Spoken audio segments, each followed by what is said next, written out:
Computer fundamentals की इस class में आज हम बात करने वाले हैं चैप्टर नंबर 2 की, जो है evolution and development of computer. हमारा यही चल रहा था। इसके 2 पार्ट्स जो हैं वो हमने पढ़ लिए हैं। पहला इसमें हमने पढ़ा हुआ है डेवलपमेंट ऑफ कंप्यूटर, दूसरा हमने पढ़ा हुआ है classification of development of computer.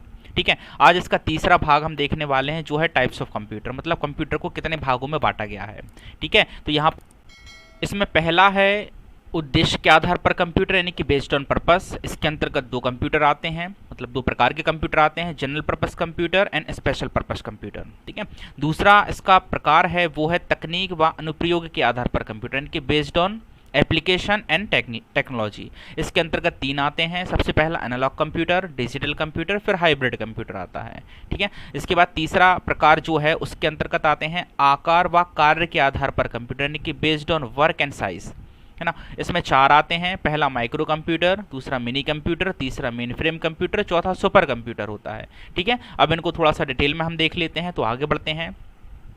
सबसे पहला प्रकार जो हमने देखा है वो है बेस्ड ऑन पर्पस। उसमें पहला है जनरल पर्पस कंप्यूटर, यानी कि सामान्य उद्देश्य कंप्यूटर। इन कंप्यूटर का उपयोग सामान्य कार्य करने के लिए किया जाता है, जैसे कि पत्र लिखना है, डेटाबेस से संबंधित कार्य करना है, घरों व दुकानों में उपयोग किए जाने वाले जो कार्य होते हैं उनके लिए, गेम खेलने आदि के लिए। ऐसे कंप्यूटर जिन पर ये सभी कार्य संभव होते हैं वे कंप्यूटर सामान्य उद्देश्य कंप्यूटर कहलाते हैं। इस तरह के कंप्यूटर सबसे अधिक उपयोग किए जाते हैं, जो ऑफिस वगैरह में यूज़ किए जाते हैं, जो हम नॉर्मल लाइफ में यूज़ करते हैं। ये सभी कंप्यूटर क्या हैं? जनरल पर्पस कंप्यूटर हैं। ठीक है, आगे बढ़ते हैं। सेकंड हमारा है स्पेशल पर्पस कंप्यूटर है, जो एक विशेष कार्य के लिए बनाए जाते हैं। जैसे कि विशेष उद्देश्य कंप्यूटर ऐसे कंप्यूटर होते हैं जिनका निर्माण किसी एक विशेष प्रकार के कार्य को करने के लिए किया जाता है, और जिस कार्य के लिए इनका निर्माण किया जाता है उसको करने के लिए इनकी क्षमता अद्भुत होती है। इनका प्रयोग निम्न क्षेत्रों में किया जाता है, जैसे मौसम विज्ञान में, कृषि विज्ञान में, युद्ध में, अंतरिक्ष विज्ञान आदि में। ठीक है, आप देख पा रहे हैं इमेज में साफ है कि एक ही कार्य के लिए इनको बनाया जाता है। ये स्पेशल पर्पस कंप्यूटर होते हैं कि अगर मौसम विज्ञान में इनको यूज़ करना है तो केवल उसी से रिलेटेड सॉफ्टवेयर होगा, हार्डवेयर होगा। कृषि विज्ञान में करना है तो उसी से रिलेटेड होगा। युद्ध में करना है तो उससे रिलेटेड होगा। अंतरिक्ष वगैरह का करना है तो उससे रिलेटेड सॉफ्टवेयर एंड हार्डवेयर ही होगा। ठीक है, इनको स्पेशल पर्पस कंप्यूटर कहा जाता है। आगे बढ़ते हैं। दूसरा प्रकार जैसा कि हमने देखा है टेक्नोलॉजी एंड एप्लीकेशन के आधार पर कंप्यूटर, है ना। ये हमारे कितने होते हैं? 3 होते हैं। सबसे पहला है एनालॉग कंप्यूटर। एनालॉग कंप्यूटर क्या है? ये समय के साथ लगातार परिवर्तित होने वाली भौतिक राशियों को एनालॉग राशि कहते हैं। ठीक है, जैसे कि तापक्रम, दबाव, विद्युत वोल्टेज आदि। जैसे ये कहने का इसका ये मतलब है कि ये भौतिक मात्रकों को सेंस करता है। ठीक है, और ये कभी भी एक्यूरेट या फिर सही आंसर नहीं देता है, ये 19-20 आंसर ही देता है। एनालॉग कंप्यूटर में डेटा का निरूपण लगातार परिवर्तित होने वाली राशि के रूप में होता है। एनालॉग कंप्यूटर की गति अत्यंत धीमी होती है। इस प्रकार के कंप्यूटर अब प्रचलन से बाहर हैं, है ना। जैसे कि एक साधारण घड़ी से यहाँ पर मतलब ये एनालॉग क्लॉक, डिजिटल क्लॉक की बात नहीं कर रहा है, ये एनालॉग क्लॉक कहलाती है। इसी को एनालॉग कंप्यूटर की कैटेगरी में डाला गया है।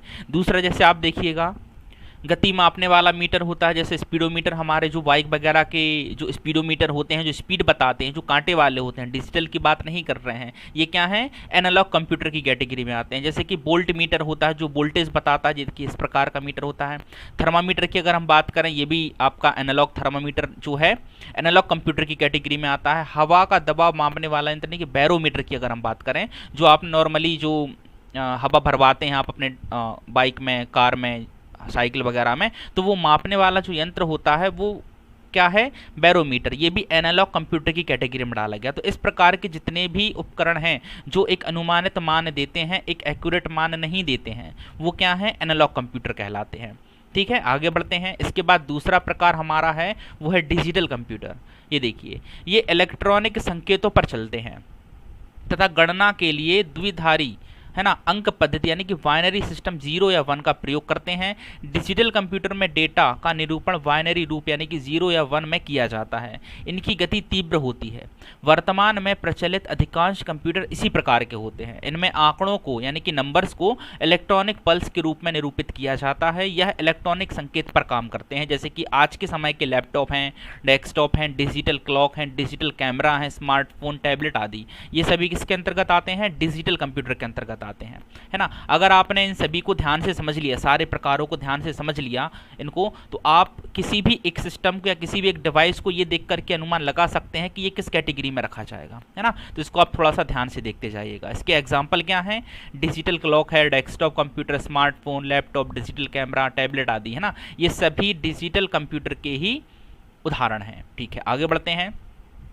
इसके बाद तीसरा हमारा आता है हाइब्रिड कंप्यूटर। देखिए नाम से ही प्रदर्शित हो रहा है हाइब्रिड। हाइब्रिड का मतलब होता है अनेक गुणधर्मों का होना, मतलब एक प्रकार से स्पेशल पर्पस कंप्यूटर की कैटेगरी में इनको डाला जाता है। ठीक है, हाइब्रिड क्या है, यह डिजिटल व एनालॉग कंप्यूटर का मिश्रण रूप है या फिर मिश्रित रूप है, मतलब ये इन दोनों कंप्यूटर से मिलकर के बने होते हैं।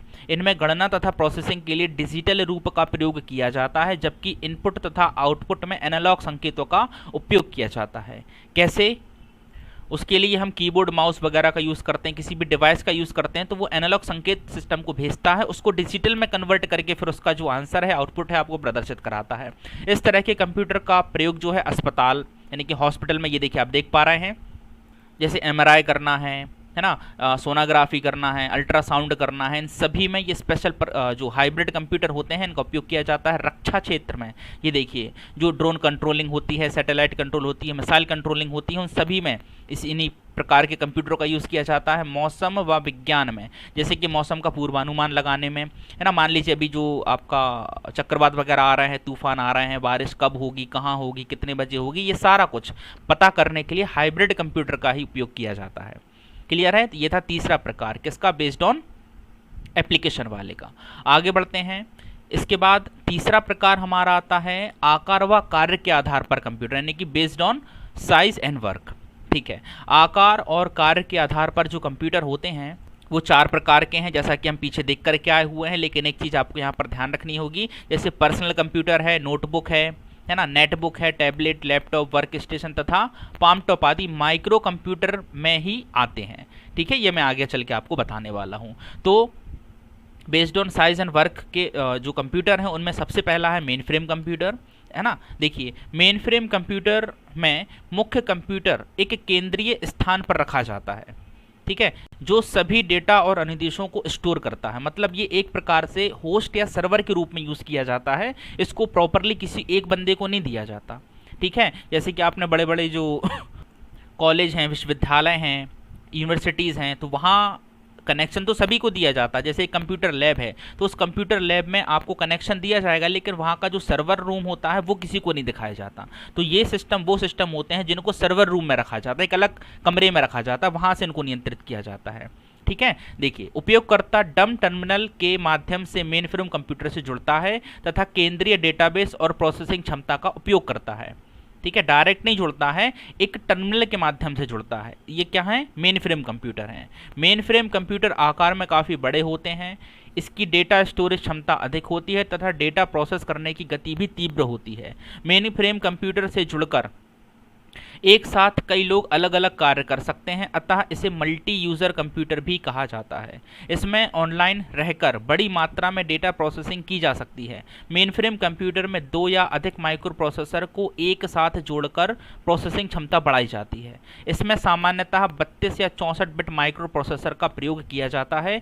मेनफ्रेम कंप्यूटर में टाइम शेयरिंग तथा मल्टी प्रोग्रामिंग ऑपरेटिंग सिस्टम का प्रयोग किया जाता है।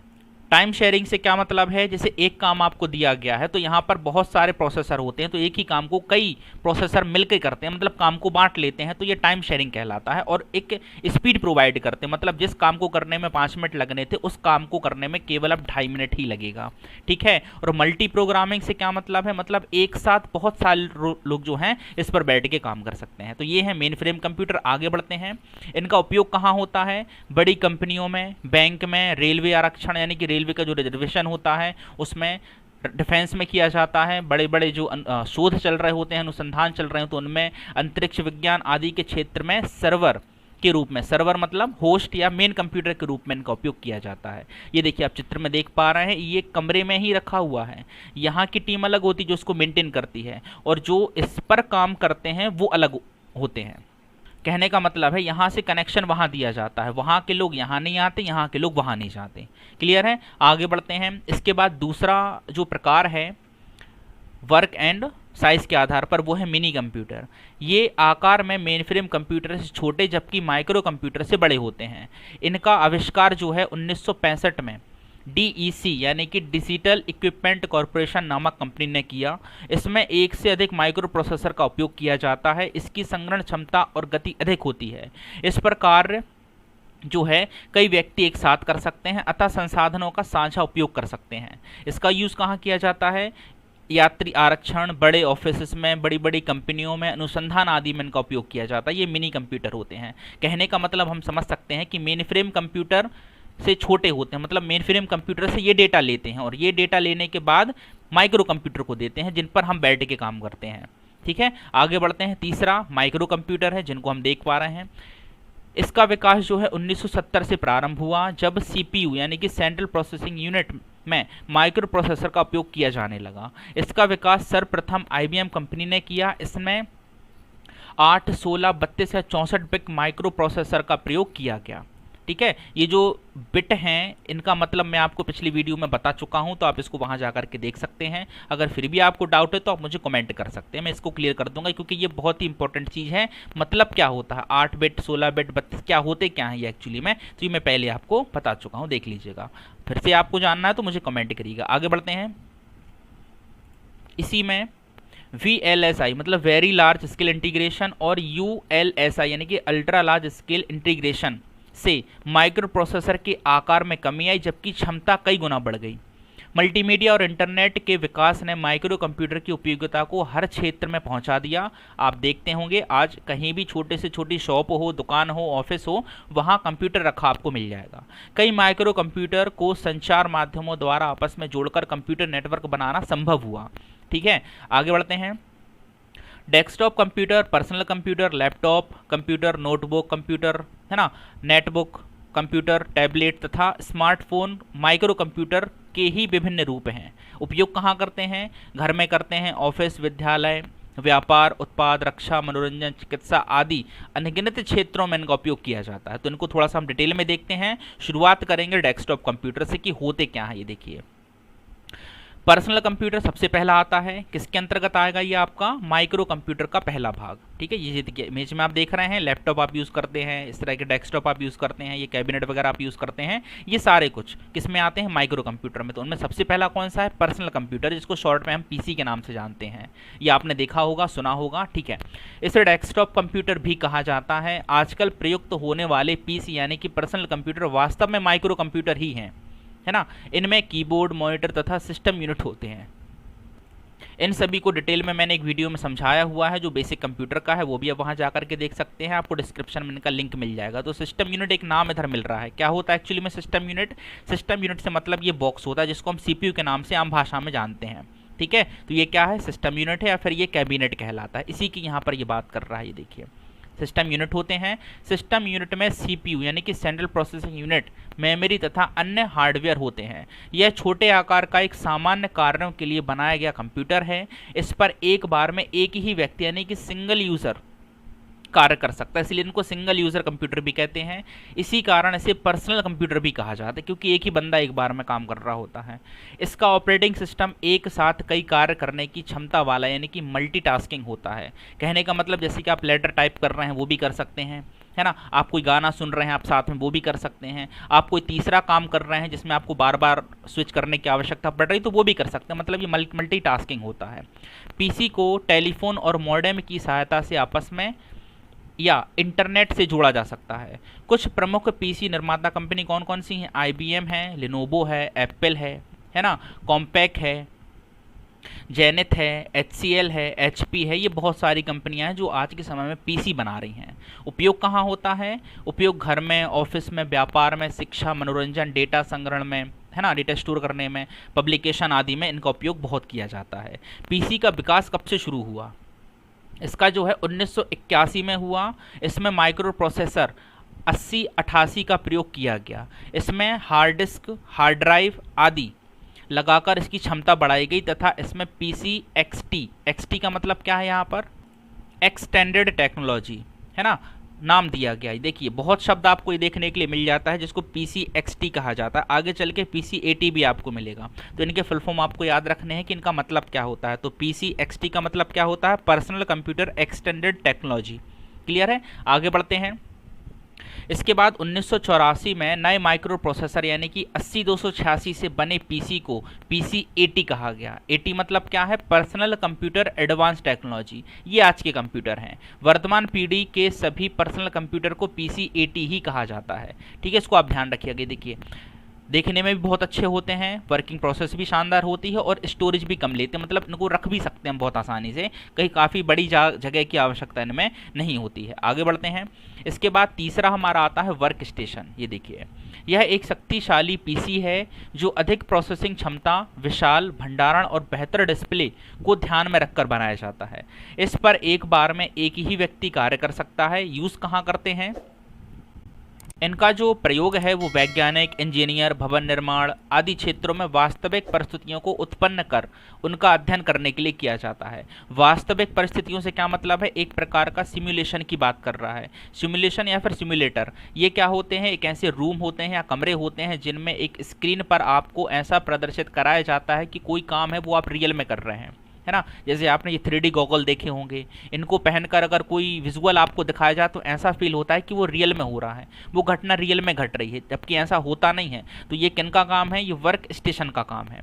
ये देखिए जैसे कि किसी को एरोप्लेन उड़ाना है तो उसको डायरेक्टली एरोप्लेन नहीं दिया जाता, उसको एक प्रकार के रूम में बैठाया जाता है जो उसको ये फील करवाता है कि आप रियल में कोई एरोप्लेन या हेलीकॉप्टर चला रहे हैं। तो पहले वहाँ सिखाया जाता है, उसके बाद रियल फील्ड में उसको भेजा जाता है। तो किन के कारण हो पाता है ये पॉसिबल, ये वर्क स्टेशन के कारण ही पॉसिबल हो पाता है।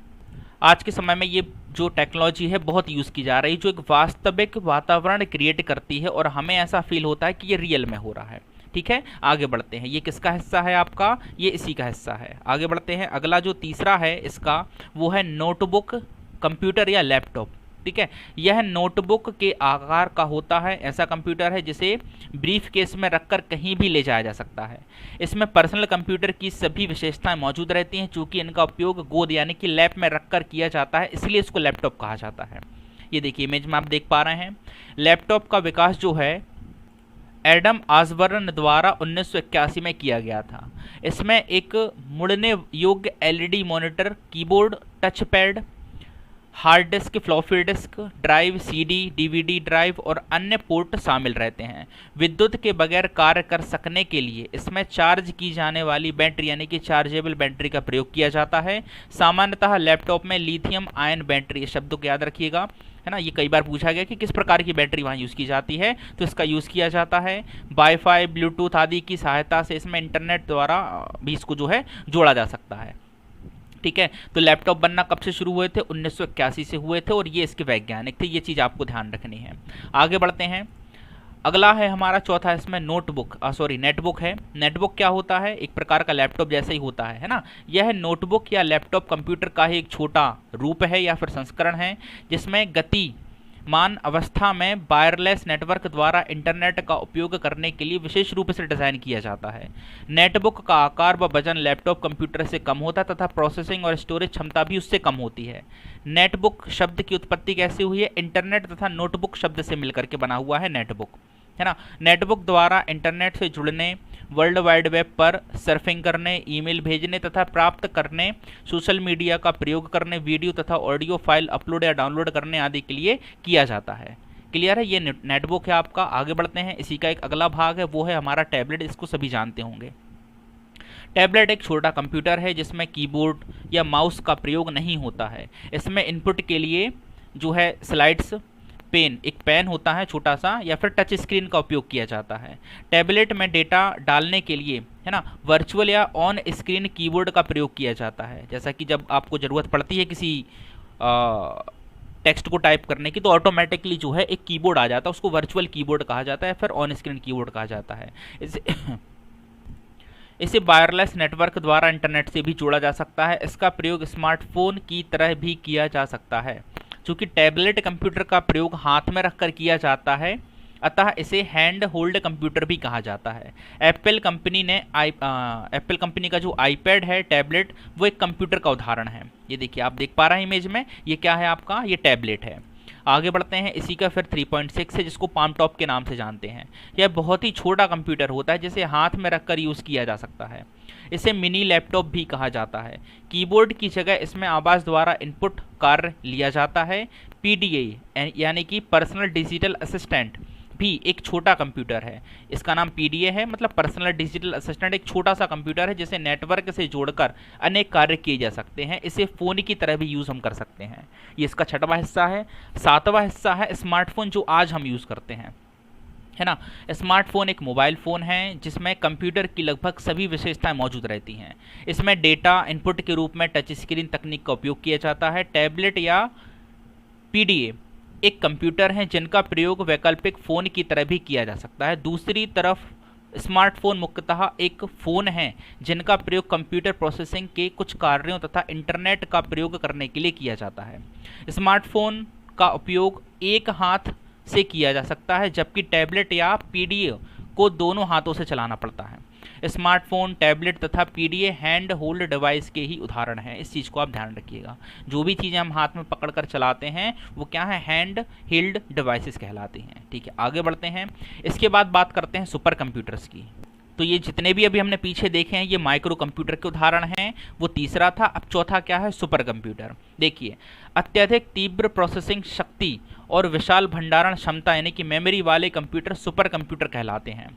सुपर कंप्यूटर का निर्माण उच्च क्षमता वाले हजारों प्रोसेसर को एक साथ समांतर क्रम, है ना, में जोड़कर बनाया जाता है। इसमें मल्टी प्रोसेसिंग और समांतर प्रोसेसिंग यानी कि पैरेलल प्रोसेसिंग का उपयोग किया जाता है। समांतर प्रोसेसिंग से किसी कार्य को अलग अलग टुकड़ों में तोड़कर उसे अलग अलग प्रोसेसर द्वारा संपन्न कराया जाता है। सुपर कंप्यूटर पर अनेक उपयोगकर्ता एक साथ कार्य कर सकते हैं, अतः इसे मल्टी यूज़र कंप्यूटर भी कहा जाता है। ठीक है, ये मल्टी यूज़र भी हैं, मल्टी प्रोग्रामिंग भी हैं, मल्टी पर्पस भी हैं। ठीक है, तो ये होते हैं सुपर कंप्यूटर। आप चित्र में देख पा रहे हैं ये सभी सीपीयू लगे हुए हैं जो समांतर क्रम में लगे होते हैं, इसीलिए इनको पैरेलल प्रोसेसिंग कंप्यूटर भी कहा जाता है।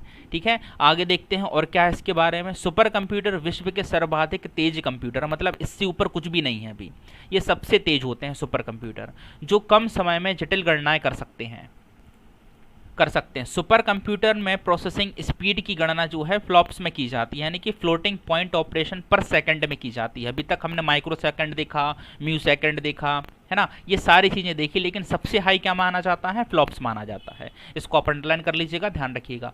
यहाँ फ्लोटिंग पॉइंट का तात्पर्य है कंप्यूटर द्वारा संपन्न किए गए किसी कार्य से है जिसमें विभिन्न संख्याएं यानी कि फ्रिक्शनल नंबर भी शामिल होते हैं। वर्तमान सुपर कंप्यूटर की गति पेटाफ्लॉप्स में मापी जाती है। एक पेटाफ्लॉप्स का जो मतलब है वो होता है 10 के ऊपर 15 की घात, है ना, यानी कि बहुत ज़्यादा स्पीड होती है ये। क्लियर। अगला है, विश्व के प्रथम सुपर कंप्यूटर के निर्माण का श्रेय अमेरिका के क्रे रिसर्च कंपनी को जाता है, जिसकी स्थापना जो है सिम्योर क्रे ने की थी। सुपर कंप्यूटर के क्षेत्र में सर्वाधिक योगदान के लिए सिम्योर क्रे को सुपर कंप्यूटर का फादर यानी कि फादर ऑफ सुपर कंप्यूटर भी कहा जाता है। उपयोग कहाँ करते हैं अपन सुपर कंप्यूटर का? सुपर कंप्यूटर का जो उपयोग है अनेक क्षेत्रों में किया जाता है, जैसे कि वैज्ञानिक और तकनीक के क्षेत्र में, अनुसंधान और डिज़ाइन के क्षेत्र में, पेट्रोलियम उद्योग के क्षेत्र में, कच्चे तेल का पता लगाने के लिए, वायुयान और ऑटोमोबाइल उद्योगों में, है ना, डिज़ाइन तैयार करने, अंतरिक्ष अनुसंधान में, मौसम विज्ञान में, मौसम का पूर्वानुमान लगाने में, रक्षा क्षेत्र में, कंप्यूटर पर परमाणु भट्टियों का जो नियंत्रण है उसको करने में, है ना, इन सभी क्षेत्रों में जो है सुपर कंप्यूटर का यूज़ किया जाता है। ये बहुत ही हाई स्पीड वाले, हाई स्टोरेज वाले कंप्यूटर होते हैं, इनकी क्षमता बहुत होती है। अगला है इसी के बाद इसी का एक हिस्सा देख लेते हैं जो 4.1 करके है, सुपर कंप्यूटर का ही है, जो है भारत के सुपर कंप्यूटर, है ना। अब भारत की बात करते हैं तो भारत में परम सीरीज के सुपर कंप्यूटर का निर्माण सीडैक कंपनी यानी कि centre for development of advance computing Pune द्वारा किया गया। परम 8000 सीडैक द्वारा विकसित पहला सुपर कंप्यूटर था। ये अपने यहाँ का पहला कंप्यूटर था जिसका निर्माण 1991 में किया गया था। इसके निर्माण का श्रेय सीडैक के निर्देशक डॉक्टर विजय भास्कर को जाता है, इस नाम को याद रखिएगा। इसके बाद परम पद्म सुपर कंप्यूटर का निर्माण 2003 में किया गया, जिसकी गणना क्षमता 1 टेराफ्लॉप्स यानी कि 1 टेराफ्लॉप्स मतलब क्या है, 10 के ऊपर 12 की पावर, यानी 1 खरब गणना प्रति सेकंड ये कर सकता है। मतलब 1 खरब कार्य इसको दिए जाएं तो ये मतलब उनको 1 सेकंड में ख़त्म कर देगा। इसके बाद परम युवा 2 सुपर कंप्यूटर का निर्माण 2013 में किया गया। जो सीडेक द्वारा विकसित सबसे तेज सुपर कंप्यूटर है। इनकी गणना क्षमता 500 टेराफ्लॉप्स है। इस तरह के सुपर कंप्यूटर विश्व के कुल 5 देशों के पास हैं, जैसे अमेरिका, जापान, चीन, इजराइल और भारत। ठीक है, अगला है, ये तो सीरीज है किसकी, सीडेक की। इसके बाद अनुपम सीरीज के जो सुपर कंप्यूटर है, इनका विकास बार्क कंपनी यानी कि Bhabha atomic research centre Mumbai द्वारा किया गया। इसका नाम आपने सुना होगा। एरोनॉटिकल लैब बेंगलुरु द्वारा 1980 में किया गया था। ठीक है, आगे बढ़ते हैं, अगले कुछ पॉइंट हैं उनके बारे में बात कर लेते हैं। कुछ होते हैं एम्बेडेड कंप्यूटर यानी कि अंतः स्थापित कंप्यूटर, थोड़ा सा ब्रैकेट गलत लग गया है, इनको अंतः स्थापित यानी कि एम्बेडेड कंप्यूटर कहा जाता है। किसी उपकरण जैसे कि television, washing machine, microwave, car आदि से जुड़ा छोटा कंप्यूटर जिसे किसी विशेष कार्य के लिए तैयार किया जाता है, एम्बेडेड कंप्यूटर कहलाता है। एम्बेडेड कंप्यूटर एक माइक्रो प्रोसेसर या इंटीग्रेटेड चिप के रूप में होता है जो उस उपकरण के कार्य को सरल बनाता है। क्लियर है, इस चीज़ को आप ध्यान रखिएगा। तो जो भी आप ये अपने आजू बाजू देखते जैसे कि घड़ी वगैरह में लगे हुए हैं, है ना, आप म्यूजिक सिस्टम पर काम कर रहे होते हैं, आप वॉशिंग मशीन चला रहे होते हैं, आप मिक्सी वगैरह चला रहे होते हैं, माइक्रो ओवन वगैरह चला रहे होते हैं, उनमें किस प्रकार के कंप्यूटर होते हैं, फिर उनको किस कैटेगरी में डाला जाता है, उनको एम्बेडेड कंप्यूटर की कैटेगरी में डाला जाता है। इस चीज़ का आप थोड़ा सा ध्यान रखिएगा। अगला पॉइंट इसमें आपको मिल रहा है जो नॉर्मली नॉलेज के लिए है, जैसे कि कंप्यूटर निर्माण उद्देश्य में अग्रणी होने के कारण भारत का बेंगलुरु शहर सिलिकॉन वैली के नाम से जाना जाता है। ठीक है, इस पॉइंट को याद रखिएगा। IBM के डीप ब्लू कंप्यूटर ने शतरंज के विश्व चैंपियन गैरी कास्परोव को पराजित किया। यह 1 सेकंड में शतरंज की 20 करोड़ चालों को समझ सकता है कि सोच सकता है। ठीक है ना, इस चीज़ को थोड़ा सा ध्यान रखिएगा। ये विश्व चैंपियन थे, इनको अमेरिका का एक सिस्टम था, सुपर कंप्यूटर था जिसका नाम था डीप ब्लू, इसको याद रखिएगा, उसने इनको हरा दिया था। ये थे हमारे कंप्यूटर के प्रकार जिनको हमने 3 भागों में देखा। ठीक है, कौन कौन से थे? सबसे पहला इसमें हमने देखा था उद्देश्य के आधार पर यानी कि बेस्ड ऑन पर्पस। दूसरा हमने देखा था अनुप्रयोग और तकनीक के आधार पर यानी कि based on technology and application.